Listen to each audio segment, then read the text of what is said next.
A key component of the modern world economy, the chemical industry delivers products and innovations to enhance everyday life. It is also an industry in transformation, where chemical executives and workers are delivering growth and industry-changing advancements while responding to pressures from investors, regulators, and public opinion. Discover how leading companies are approaching these challenges here on The Chemical Show.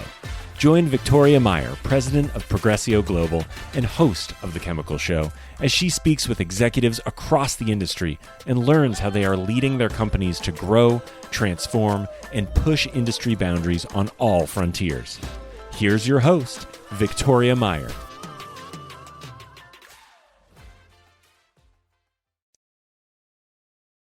Hi, this is Victoria Meyer, host of The Chemical Show podcast.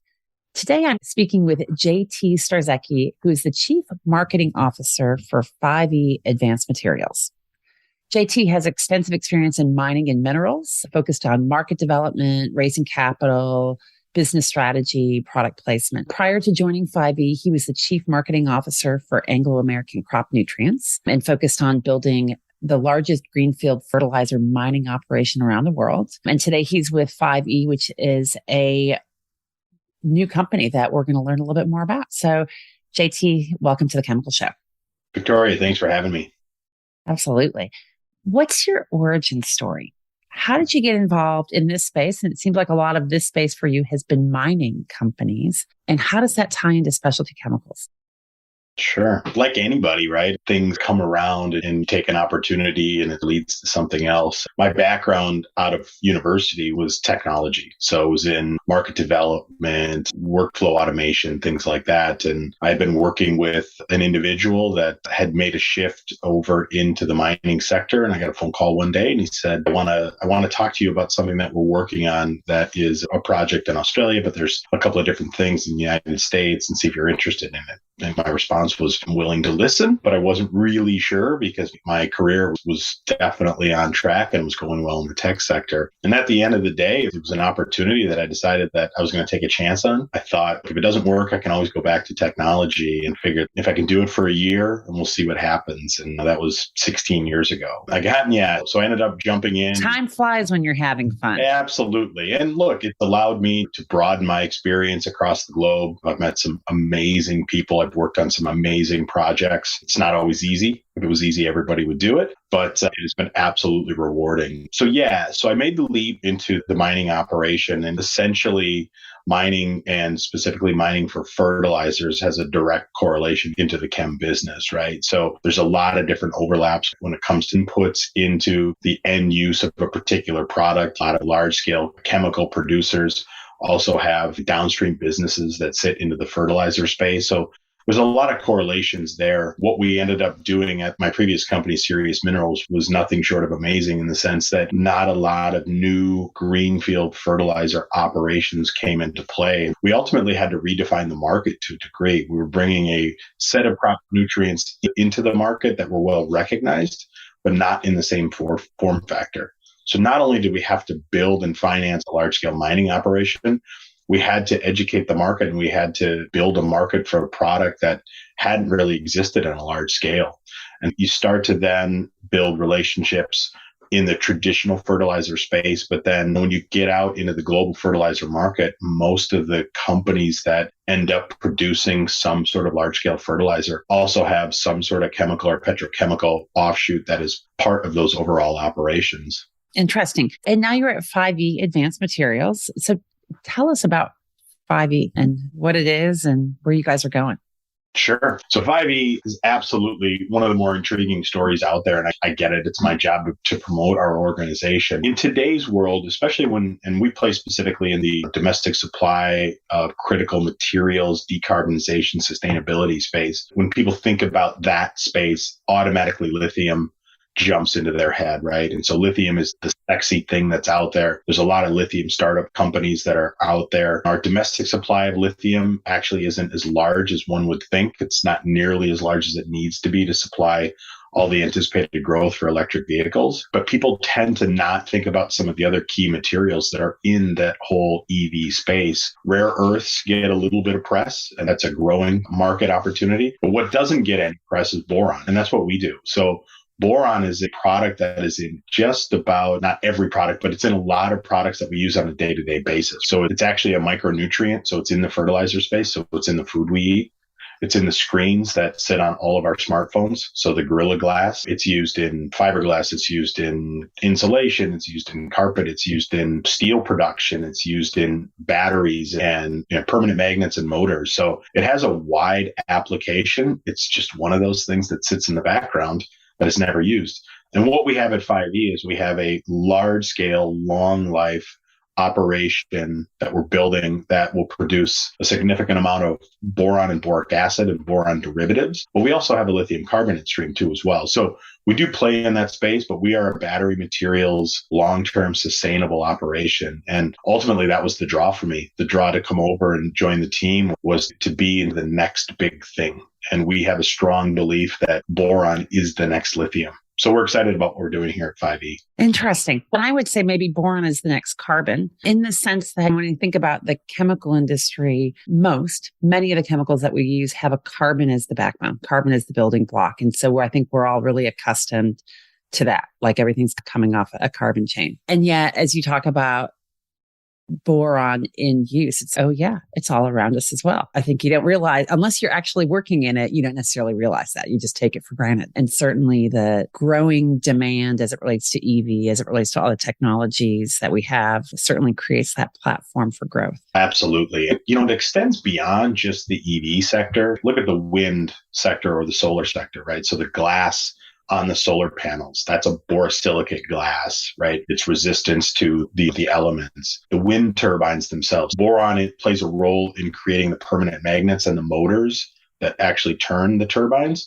but the blades themselves have components of boron in it because boron is the second strongest material on the elemental table next to diamonds. So it adds a resistance layer to all of these other decarb applications. It really is. Boron was back in the day was a very GDP style growth product, right? So it was in detergents, it was in cheap insulation that goes into old homes and things like that. But it's now the application into these future-facing technologies. It has biotech applications, it has advanced pharmaceutical applications, it has cancer treatment applications. There are some similarities in its broad-reaching use as other sort of carbon-based technologies as we move into this, what we're calling the energy revolution, or the next step in clean tech, green tech space that is driving our economy. Yeah. So let's talk about that 5E and its focus on boron and lithium is at the intersection of maybe some of the global megatrends and the trends actually that we talk a lot about on the Chemical Show and elsewhere. So it's decarbonization, which ties, of course, to sustainability, food security, and then domestic supply of critical materials, which that's actually a really hot topic. We'll come to that later. Is there a primary starting point for you and for 5E when you guys are thinking about as you're coming into the market? What's your primary focus initially? I actually think that this is probably a good transition to the domestic supply argument. Right now, there is so much press, there's a lot of funding, and there's a lot of push from our government to not only look at how do we process those materials here, but how do we explore for and mine those materials, right? Mining is a sensitive topic. It's an extractive industry. So it's a sensitive topic that is looked at almost on a state-by-state basis. So you have more mining-friendly states, you have less mining-friendly states. We're building our project actually is a very mining-friendly community in Southern California because it sits in the Mojave Desert. But that is actually one of the key drivers for our business because it plays into ultimately where our product is going to go. So you've got to have a home for your product, but also we have to finance and build the larger scale facilities. And right now there's a lot of funding available for these types of projects so that not only can a company mine the materials here, but it can process the materials here and ultimately sell the materials here.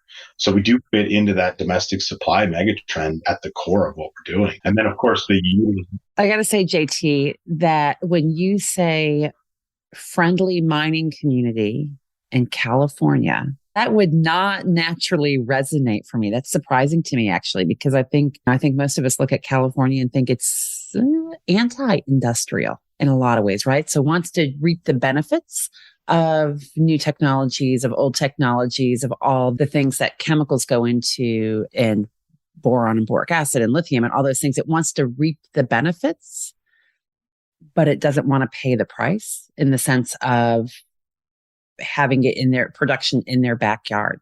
Tell me more though. So how has this worked out for you? Because I'm surprised that you could get permits to build and do the things that you're doing. So how has that been received? It's interesting, right? Because the state of California has already implemented a lithium tax, yet they don't have any lithium production actually on stream right now. So you are spot on when you say that they want to reap the benefits of it. San Bernardino County, where we are, actually has multiple producing mines there, right? We're also, so part of what I think has led to the approval and our opportunity to build a world-class operation there is you're in a community where it's not densely populated. And so certainly that plays into the whole not in my backyard concept, which is ultimately what extractive industries can be plagued with. We sit legitimately in the Mojave Desert. There is little employment, or there's high rates of unemployment. There's just not a lot of opportunities for the next generation. So when you have opportunities for extractive industries or mining industries to come in, if it's done in a different capacity and it's not done in the old school, open pit, high strip ratio, ugly,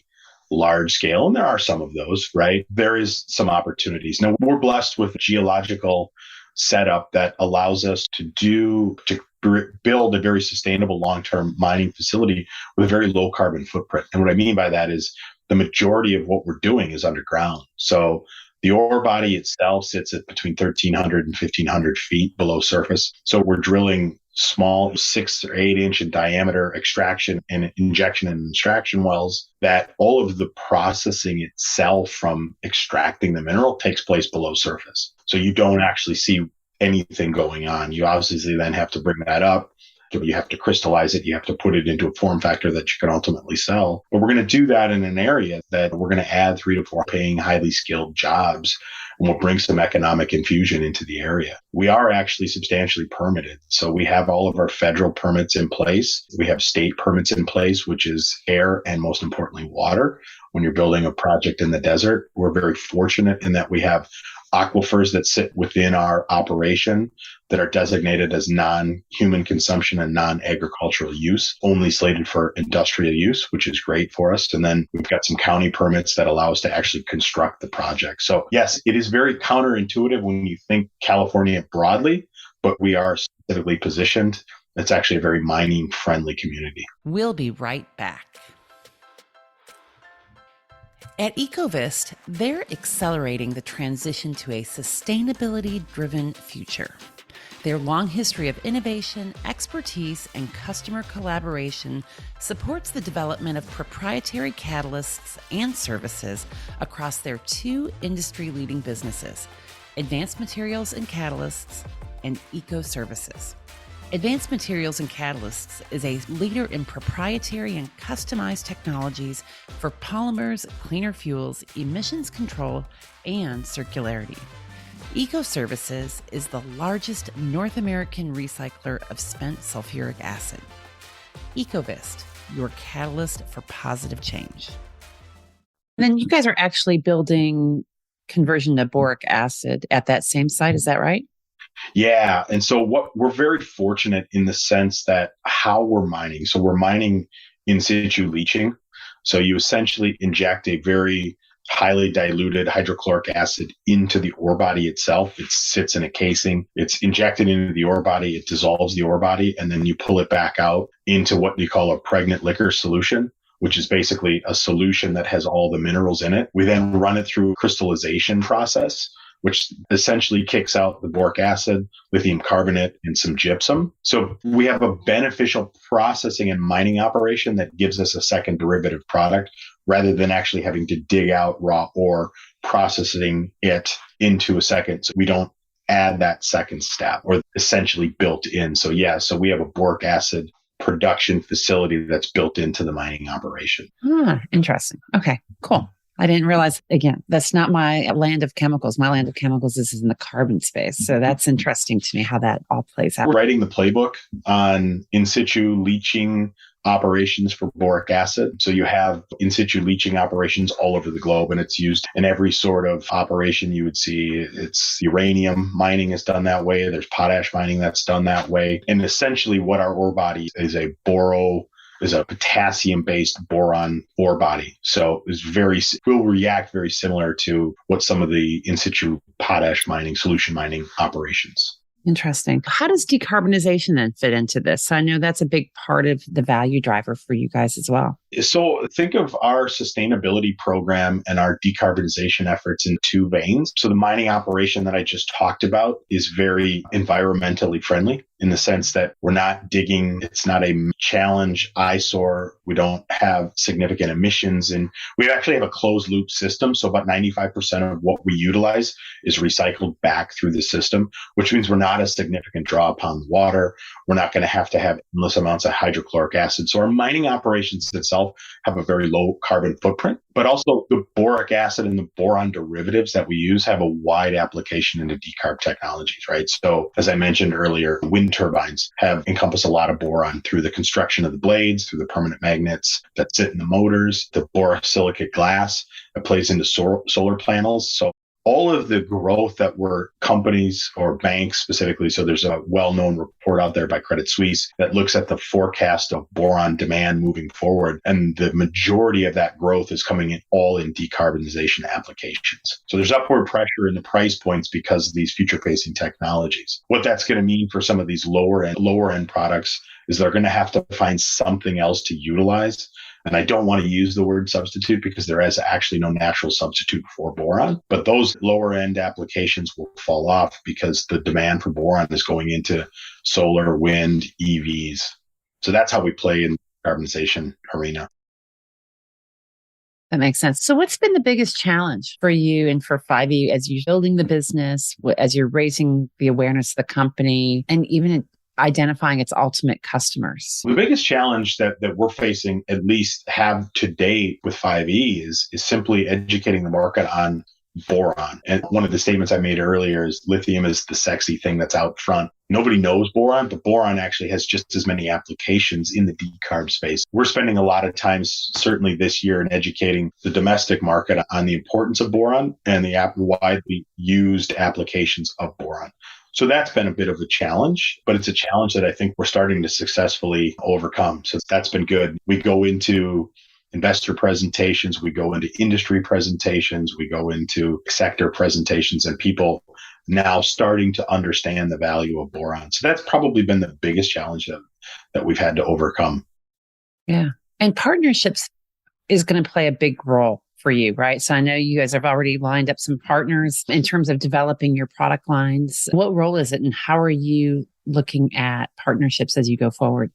Yeah, that's a great question. And actually, it's fundamental to our business strategy in the sense that obviously you have to, if you're going to build an operation like this, you've got to have an outlet for your product. If there's no end market, that's an issue. And you refer to one of the commercial relationships we have out there with Corning, which is an LOI to provide them a certain portion of boron or boric acid. But our commercial partnerships are not just all about where we're going to move the product. Actually, our commercial partnerships are also part of our funding strategy as well. So because of the products that we have and the value of those products in today's market setting, a partner will ultimately come in and play either at a strategic level, so some sort of strategic investment into our project, or some sort of prepay with our offtake agreements. I've spent a lot of time in that commercial space, and I've put a lot of offtake agreements in place in previous lives. And we are in the very fortunate position right now where we've got two product streams that are highly in demand. And you look at whether it's an EV, so the automotive industry, or the OEM industry, generally speaking, fertilizer or crop nutrients industry, all of those industries are right now having a problem with procurement, or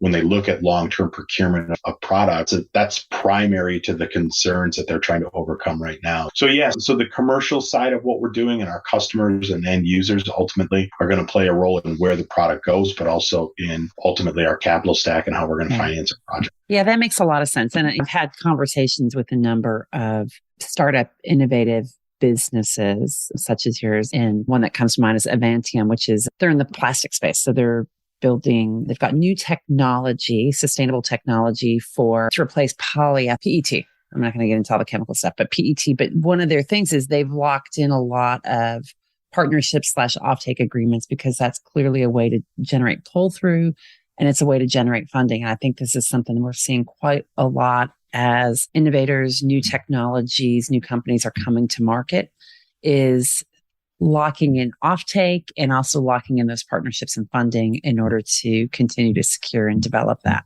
Yeah, that's absolutely right. And we're seeing it obviously in a broad variety of sectors. But one of the things that we know as an organization is you also have to make sure you put the right offtake in place, right? So you can go and you can run and you can sign up a bunch of customers and they can commit certain amounts of product or all your product if you want to. You end up giving away a lot of long-term shareholder value if you do that. I've been the beneficiary of really good offtake agreements, and I've had to deal with bad offtake agreements that ultimately give away too much in the early stages. We often get asked by the investment community, why haven't you signed anybody up? And the answer is very simply because it has to be the right one. It has to be a strategic partner that's going to bring some level of investment to what we're doing to help move us forward. So what characterizes a good partnership for you or a good partner for you? How do you identify the right ones and what makes that good partner? You think, especially where we are in a pre-revenue stage, the name certainly adds a lot of value. So yeah, knowing that you're going to want to go out and you're going to want to align yourself with a group that has